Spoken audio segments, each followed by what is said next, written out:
Hello, and welcome to the last Harry Potter talk.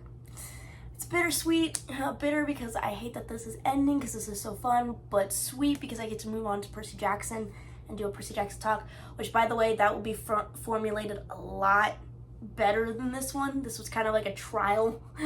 I figured out what works, and that will be for Percy Jackson. I'll talk about that in that video whenever I reread Percy Jackson and get to that point. If you're new here, why are you watching the last one? There's 6 other ones you could go check out. Recommend it. I think they're pretty good. I mean, they are my own videos, so tooting my own horn there. Basically, these are full spoilers. Like, I'm not holding anything back. I'm talking about everything from movie to book to everything. So just, if you haven't read the books, if you haven't seen the movies, this is like, it's full spoiler. If you want me, I don't know if I could really do a non-spoiler. I've read these books like 6 times. There's really nothing I can't do in spoiler ways. So I will be reading sections of the plot. They're split up in paragraphs, so I'll read the first part, talk a little bit about some thoughts and opinions. I also have notes from while I was reading the book. It's right here. It's in all of its glory. This is my box set that I put it on. Cool. Anyways, so yeah, we'll just dive right into it. Again, full spoilers ahead. Click off now if you don't want to get this book spoiled for you. Okay. All right, we're gonna start with the first paragraph. The plot of Harry Potter and the Deathly Hallows. The young wizard Harry is about to turn 17 while being escorted. That doesn't sound like a word to me, but I know it's a word. To the Burrow by members of the Order of the Phoenix. The group is attacked by Death Eaters, who kill Mad-Eye Moody and Hedwig and injure George Weasley. Lord Voldemort attempts to kill Harry but fails. So, that's a pretty... Wow, this is... they skipped a whole lot of plot in this summary, but basically, here are my thoughts for like the first couple of chapters. I find it funny. This was my first thought. This was in chapter 2. That this is the book where we find out the most about Dumbledore, because Dumbledore died in the previous book, and I think that's why this is my favorite book out of all of them. Is it's so conclusive of all the lore that we find out everything about Dumbledore. We find out about the Deathly Hallows. I would say we find out about wand lore, which is super interesting, which I definitely wish we had more of it. Which I definitely think we would have had more of in the movie, because the whole ending of the movie doesn't make sense why that would, because wand lore is awesome, super interesting. If I was to study anything, if I went to Hogwarts, I would want to study wand lore. So, so we kind of skipped the whole farewell of Dudley and Aunt Petunia and Uncle Vernon leaving Privet Drive before Harry does, and that's in chapter 3, and I will just read what I wrote because, again, I wrote stuff down. Dudley and Aunt Petunia in this book have such good character arcs. I love the scenes between Dudley and Harry in this book. One of these scenes is actually a deleted scene from the first Deathly Hallows movie. I wish they did not delete the scene. It was so sweet. So it's a deleted scene. Go look for it. And I think there actually is there a deleted scene with Aunt Petunia too? Because Uncle Vernon could care less about Harry. Like, genuinely could care less. Dudley, there's a moment, go watch the deleted scene or read this chapter of the book. It's so good. He basically is like, well, what about Harry? What is he not coming with us? Is he not gonna be with us anymore? And they're like, no, he's leaving us. And he tells Harry, I never thought you were a waste of space, which, oh, so sweet. So late, Dudley, so late. It would have been nice to have that earlier, but so sweet.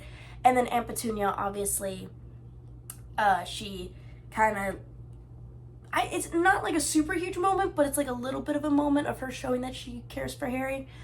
Now, to go along with the part of the plot I just read, Harry didn't go straight to the Burrow like in the movies. They were splitting up to go to different locations that had port keys that would take them to the Burrow. So they wouldn't directly lead the Death Eaters to the Burrow. You know what I mean? And instead he went to Tonks's house when he escaped from you-know-who trying to kill him. You know, the whole dramatic, like, if you've read the books, you know what scene I'm talking about. If you've seen the movies, you know what scene I'm talking about. Hedwig's death is rough. George losing an ear is rough. Mad Eye. Yeah, just there's a lot of deaths in this book, which kind of makes sense because it is called the Deathly Hallows, weirdly enough. Now, the next part kind of skips over the wedding, so I'm going to talk about that for a little bit. Basically, Fleur and Bill get married, and it's around the same time as bless me. Okay, it's around the same time as Harry's birthday. They also get visited by the Minister of Magic because the Dumbledore's will was finally read, and basically, they get Ron gets the Deluminator, Hermione gets the Tails of Beetle the Bard, and Harry gets the snitch he caught at his first Quidditch game. Each one of those serves a purpose in their hunt for Horcruxes. I'll get to that in a minute.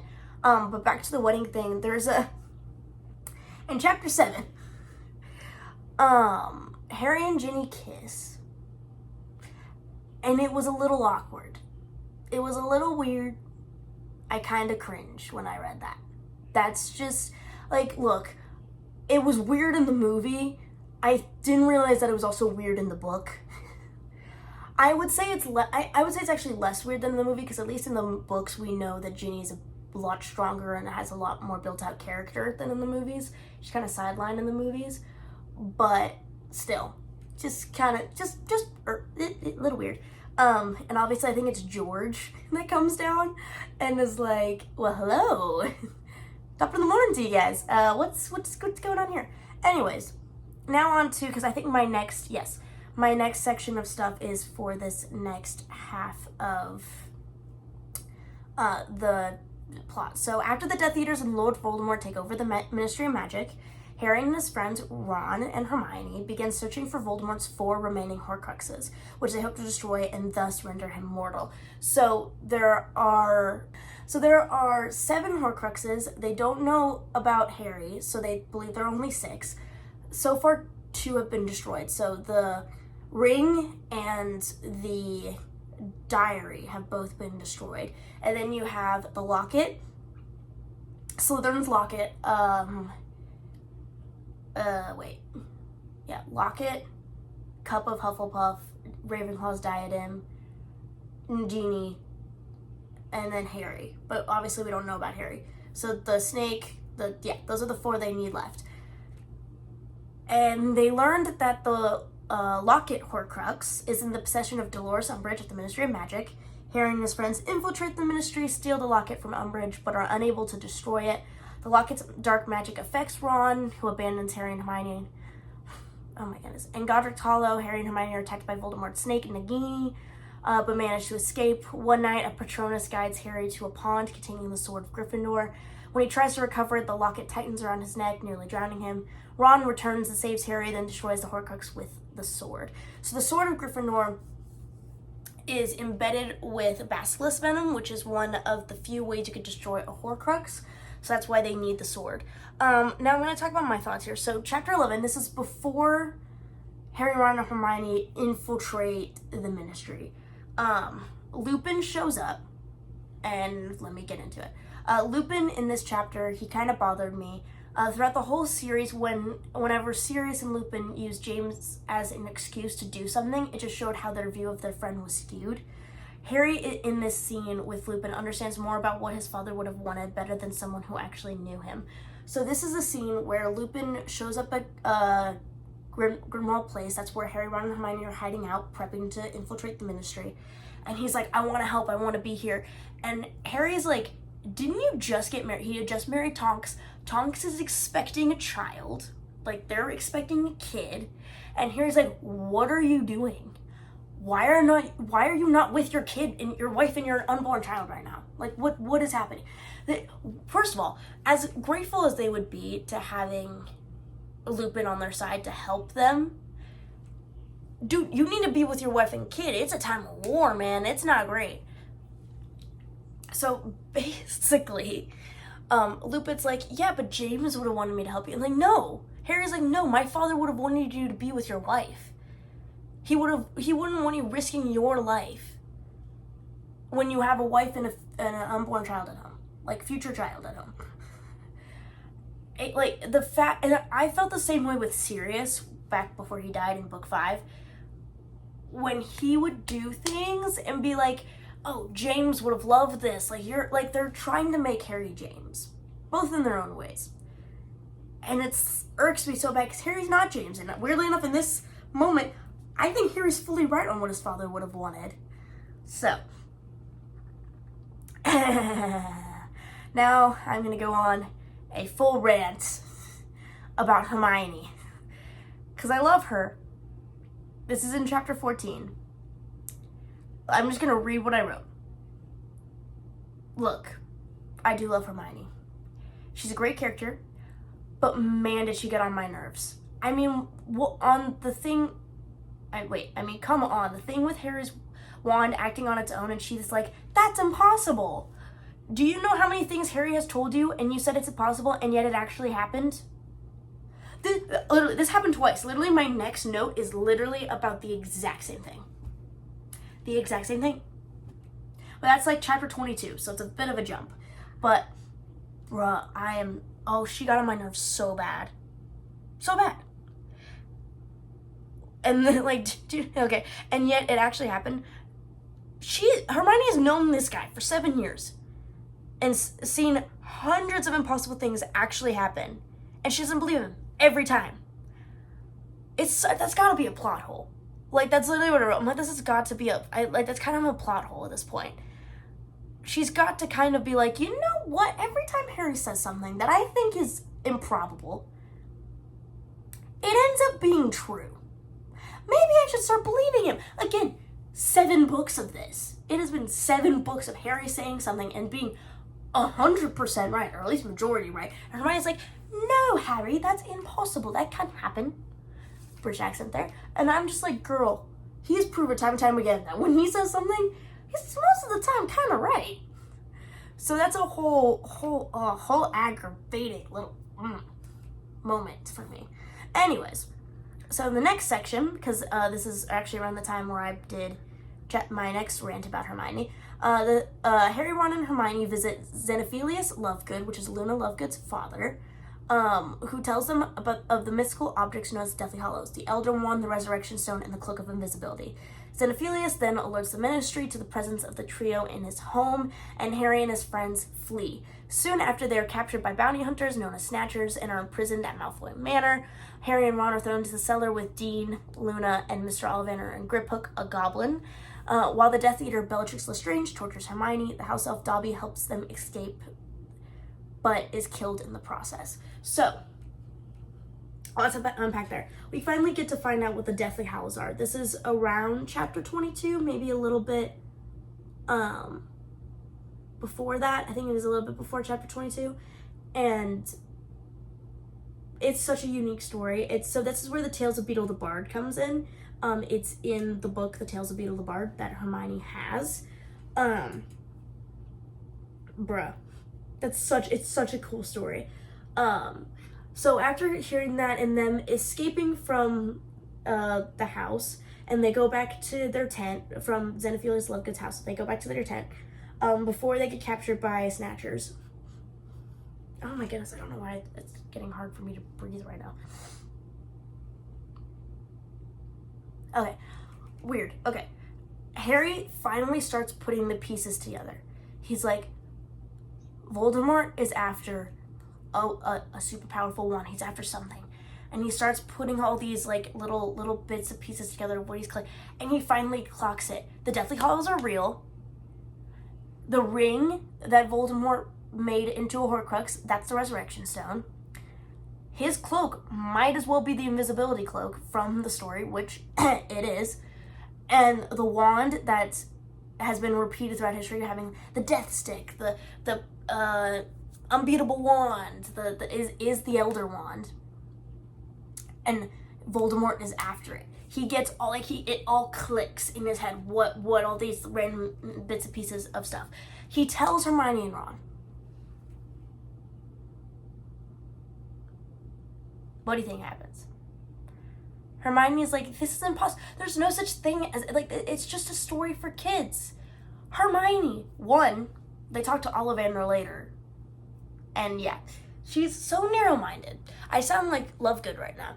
But she is very narrow-minded. You're literally a Muggleborn who found out that witches and wizards exist. How can you be narrow-minded after that? I mean, that you should just assume everything's possible at that point. It's like, growing up, because she is a full, like, I mean, Harry's a half-blood, but she full-on grew up not knowing anything about wizards, magic, whatever. She grew up full Muggleborn, expecting that stuff not being real. Finds out that wizards and witches are real.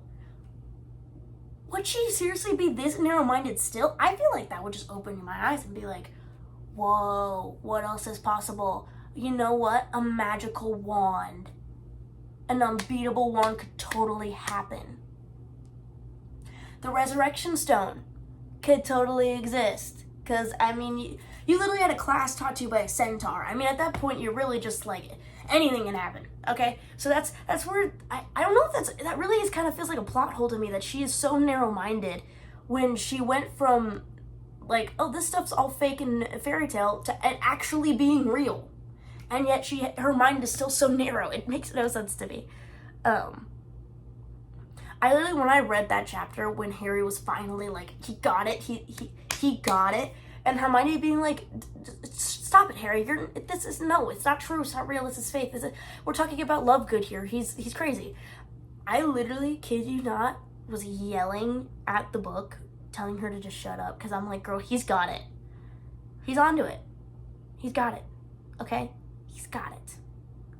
Anyways, so basically after, sadly, Dobby dies, he gets buried. Harry does that by hand. He just grabs a shovel and buries Dobby. He wants to talk to Ollivander and Griphook. First, he goes to talk to Griphook, who is a goblin who worked at Gringotts. He wants to ask if there was any way they could break into Gringotts and take something from the Lestrange vault. Because in Malfoy Manor, they find out that the fake Gryffindor sword, not the sword they have, was put into the vault, and Bellatrix Lestrange was freaking out because she thought that they broke into her vault. Because she has the cup of Hufflepuff, that Horcrux is in her vault. So they're trying to figure out how to break in. There's a whole conversation with Griphook that adds on to later. And then they go and talk to Mr. Ollivander. Harry asks questions like, what's up with our wands? Like, what's going on?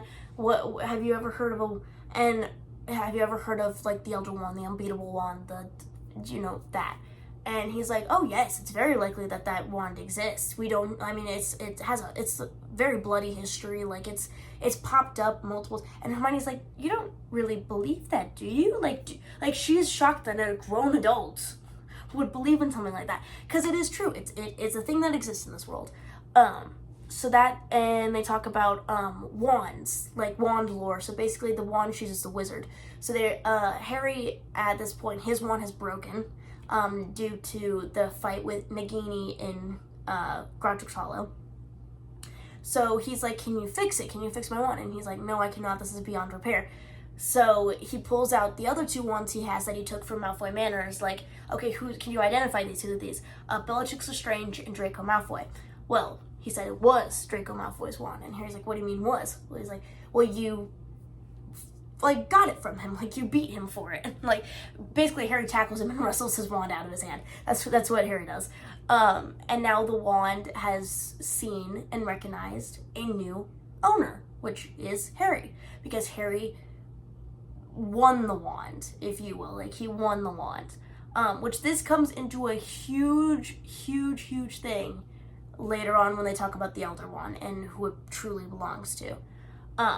But yeah, basically the way that wands transfer, like any witch or wizard could grab something and use it as a wand. Like, it doesn't have, but if it chooses to work with you, chooses to submit to your power, then it works a lot better. So, anyways, next part. I'm probably gonna skim read this because the last two things are like at the very end of the book. So, Harry, Ron, and Hermione break into Gringotts and retrieve the Horcrux. Harry has visions from which inform him that another Horcrux is hidden in Hogwarts. So basically, Voldemort finds out that Harry's been taking the Horcruxes and destroying them. So he's like, wait, he only found this one. He may not know what it is. So he goes to all his other places, and like the one in Hogwarts is safe. So that's how Harry knows there's one in Hogwarts. After the trio enters the school with the help of Dumbledore's brother, Aberforth, Voldemort prepares to assault the castle. As the Death Eaters enter the school and invite the professors and students, Ron and Hermione destroy the Horcrux from Gringotts. They go into the Chamber of Secrets and grab a Basilisk Fang and just nail it. They accompany Harry to the Room of Requirement, where they discover the next Horcrux, which is the Diadem of Ravenclaw. Draco Malfoy and his friends, Crabbe and Goyle, ambush them. Crabbe casts a fire spell, which goes out of control, which is Fiend Fire, another way of destroying a Horcrux, although Crabbe ends up dying because he lost control of his spell. So that, the fact that the Golden Trio, they save the Golden Trio, Harry, Ron, and Hermione, save Malfoy twice at the end of this book. First in the Room of Requirement, and second later on when he is almost getting killed by a fellow Death Eater. Aberforth Dumbledore. So Aberforth Dumbledore's the Professor Dumbledore's older brother. So Dumbledore had an older brother and a younger sister, and there's a whole bunch of lore in that. You find out in this about his sister being magically unstable. That being the reason why his father died in Azkaban, being the reason why his mother's dead, and then Dumbledore and Grindelwald became all buddy, and through their love for power, thirst for power, which ends up causing their younger sister Ariana, I think, to die, and yeah, etc., etc. So. After stealing the Elder Wand from Albus Dumbledore's tomb, so Dumbledore had the Elder Wand, Voldemort is unable to make it obey him, believing that Severus Snape is the master of the wand because Severus Snape killed Dumbledore in the last book. Voldemort uses Nagini, his sixth Horcrux / snake, to mortally wound him. Before dying, Snape passes his memories to Harry, who views them in the Pensieve, which, if you don't remember what a Pensieve is, it's basically where you can see the memories of other people. The memories reveal that Snape loved Harry's mother and acted as a double agent against Voldemort in an attempt to protect her. The memories also reveal that Dumbledore planned his own death at the hands of Snape so that Snape could gain Voldemort's trust, and that Harry himself became a Horcrux when Voldemort first tried to kill him. Now Harry must die to render Voldemort mortal. On his way to surrender himself to Voldemort, Harry instructs Neville Longbottom to destroy Nagini. Voldemort casts a killing curse on Harry, who then awakens in a dreamlike place. He's greeted by Dumbledore, who explains that the curse destroyed the fragment Voldemort's soul inside Harry, blah, blah, blah, blah, blah. Harry can now come back to life. He regains consciousness and pretends to be dead. Voldemort orders Hagrid to carry Harry's body back to Hogwarts and demand that the professors and students surrender. However, Neville pulls the sword of Gryffindor from the sorting hat and kills Nagini. The battle resumes, during which Molly Weasley kills Bellatrix. Harry reveals himself to be alive and duels with Voldemort, who casts another killing curse. However, the Elder Wand refuses to kill Harry because he is his true master. Voldemort's spell rebounds and kills him. So, in the movie, when Voldemort dies, he turns into dust. In the book, Voldemort dies. His body is still dead. Like, he dies a mortal death. And now the thing when it's like, okay, so wait, how is Harry the master of the Elder Wand? Well, this is simple. In the tower, back in book 6, when Dumbledore is confronted by Draco, who was supposed to kill Dumbledore, but it doesn't end up doing it, Malfoy, Draco, uses Expelliarmus, Harry's go-to spell, and disarms Dumbledore. That's another way of winning over a wand, is if you disarm the wizard with... So, the wand became property of Draco. The Elder Wand saw Draco as its master, because it disarmed its previous one. Well, when Harry fought Draco and won over Draco's wand, somehow, don't know how that ended up, that's a plot hole. Somehow the Elder Wand recognized Harry as its master because he overthrew his previous master. And basically, once Voldemort's dead, Harry uses the Elder Wand and fixes his wand that he's been carrying around with him for majority of this book and puts the Elder Wand back into Dumbledore's crypt. He does not break the Elder Wand. Don't know why they did that in the movie. That was a very dumb decision in the movie. He decides to put it back in Dumbledore, so if Harry ever dies, the Elder Wand kind of loses its power, because first of all, Harry's not using the Elder Wand. It's there, and it's resting with its previous yeah.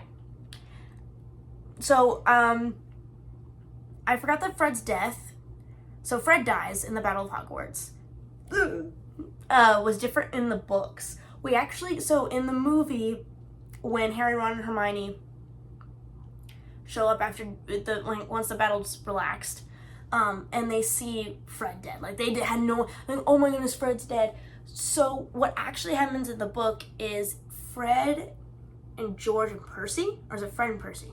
I think it's Fred and George and Percy, and then Harry, Ron, and Hermione are coming up behind them as they're fighting things, and like Percy does actually makes a joke, and Fred's like, oh, good one, Percy, I didn't know you could do, and then something happens, something escalates, and Fred dies. They see it happen.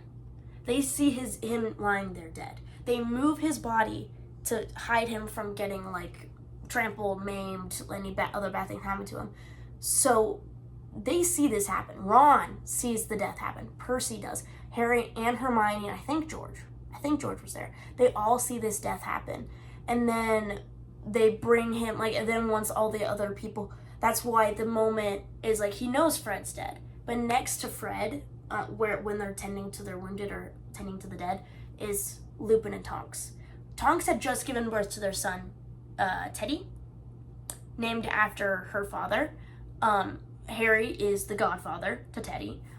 So I think they forgot about that when it came to the epilogue. Because I'm like, so is he just, like, because the epilogue is set 19 years later.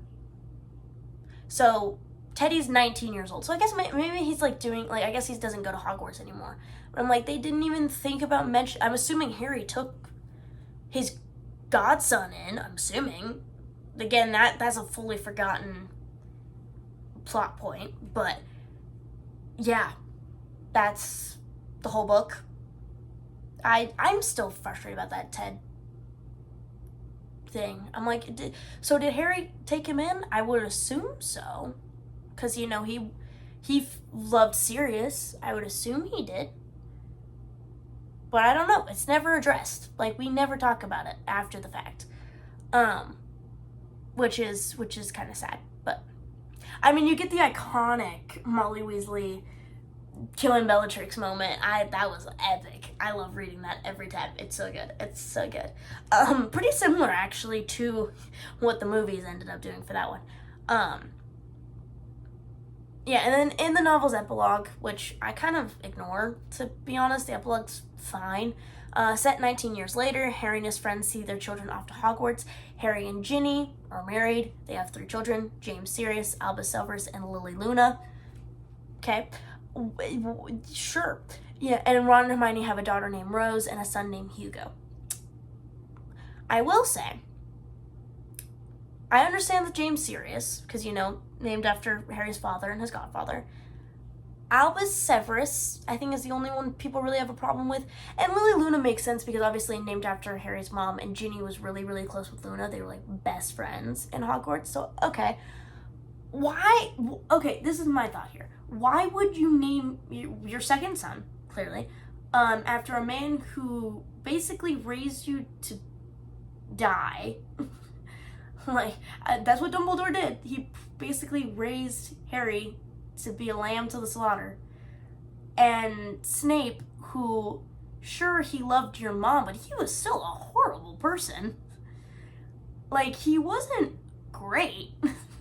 Look, I can say the same thing about James and Sirius, too. They weren't great people either, but Harry has fond memories of those people. It's his dad. Understandable. And even though Sirius, he loved Sirius, which makes sense. And I mean, yeah, but finding out that literally Dumbledore only kept you alive so that you could die. Why name your kid after that? I mean, I understand that he was like not a role model, but like a mentor, but still, I don't know. It's just a little weird to me. And I mean, I think everybody understands that we don't love that he named his child after Snape either. Especially in the epilogue, because he's like, you're named after like two of the most powerful wizards in the world, which is true. I mean, Dumbledore definitely was an extremely powerful wizard. Snape, I don't know so much about that. I mean, the Half-Blood Prince, so I guess maybe. But I'm like, are you sure? Like, why? Because we all, like, look, one, like, finding out that he was in love with Harry's mom, okay. You do realize that Snape could have cared less if you or your dad died, right, Harry? Like, he just wanted Lily. He could have cared less about the other people in her life. Like, he's like, okay, just protect Lily. Couldn't care about less about the kid and the husband. Just Lily. That's all he wanted. I'm like, come. And I mean, he was a jerk to you and your friends. And he was a bully to majority of the kids at Hogwarts. Like, he was not a good person. I could go on a whole full-on rant of why movie Snape is a bit more redeemable than book Snape. But yeah. And also Dumbledore as well. Just Dumbledore. In that sense, it's just rough. Anyways,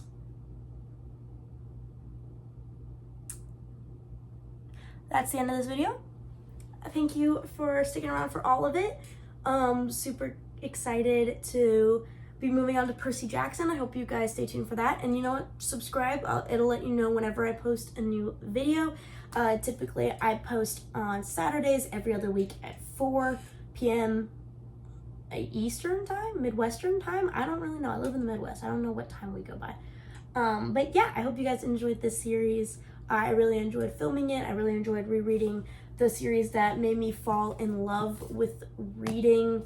And yeah, I would encourage you to, if you've never read the books, but have only seen the movies, I recommend reading the books. Or even then, I'd actually recommend watching the movies if you've only read the books. They're not half bad. Yeah, they're not 100% accurate, but most adaptations aren't. But pretty good. Yeah. All right. Thanks for watching, and I'll see you on the next video. Bye.